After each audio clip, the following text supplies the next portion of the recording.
Frightening reads will have you wondering what goes bump in the night. This morning, our friend Audrey Bowler is here from Joseph-Beth Booksellers with recommendations just in time for the spooky season. And some are scary and some are just good for kids, right? That's right. That's right. Let's start with the baddies. It looks so colorful and sweet. It is. Some of you might recognize a similarity to the Gruffalo with some of these monsters. It's the same illustrator. Okay, I don't know that one. Oh, it's great. But this is about a witch, a troll, and a ghost who are bound and determined to scare this little girl. But she's just a kind little girl, and none of their scary tactics work out too well. It's very sweet. Yeah. And it would be good, I think, for probably ages 4 or 5 on up. They're good illustrations, very colorful, and a good little story. That's a nice one to spend some time with. Yes. Now, what 10-word tiny tales to inspire? Okay. Are these poems? They are 10-word sentences. Okay. And they're remarkably unsettling. Really? Yes, I would say probably middle school on up for this. This is not for real littles at all.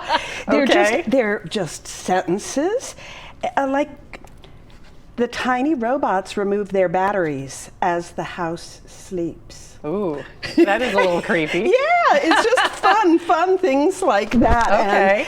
And you could really talk about what that story could turn into. Yeah, that'd be a good discussion for school or something. Very cleverly done. I like it a lot. Yeah. Oh My Gourd is next by Jack Hallow. This is so. You think that's his real name? I was going to say, there's no way.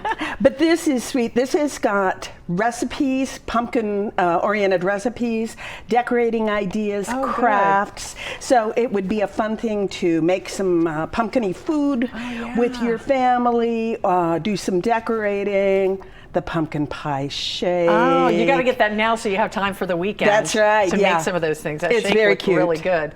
Never Whistle at Night is the next one. Okay, this is a phenomenon right now that I'm really interested in. There is a real surge in horror and dark fiction written by Native American writers. Really? Really. I didn't know that was a trend. Okay.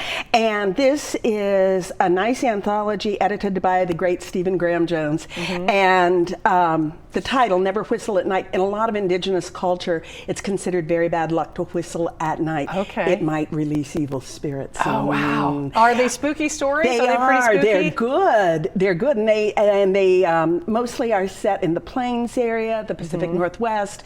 Makes sense. Yes, and they're creepy. Now, the last one you said is not necessarily so much, even though it looks like it in the title, not such a scary story, but more of a funny story. It is. There's some creepy stuff, and there's Grady Hendrix is so funny. This is about a Swedish flat pack furniture store known as Orsk. Like IKEA, right? They never say that word. Of course they don't. They're not allowed. But this is what happens at the store after dark. Okay. When all the furniture, and you know how once you go in one side, you have to can't get out, yes, right. exactly. And they play on that. And this is very funny, very clever, and there's all kinds of instructions for employees about how to deal with disruptive persons, different things. And their little catchphrase is, if you don't know what you're looking for, just Orsk. Okay. Now I have to ask you, Audrey, because we still have a little bit of time left. I used to read horror stories like Stephen King novels, Amityville Horror, things like that when I was younger. To the point that I would be terrified to go to sleep at night. Do you ever get creeped out by any of the books you read? I do. I'll tell you though, way back in history when I read The Exorcist, and I think I was in high school. That thing is awful. I read it. I can tell you where the yellow chair was in my parents' living room because it was the only safe place on earth. That's how scared I was.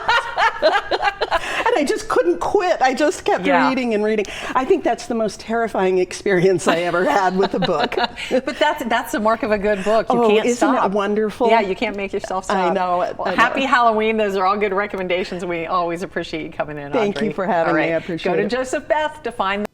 You can always find our local 12 stories right here on YouTube. Don't forget to tap subscribe, and then you can get all the notifications.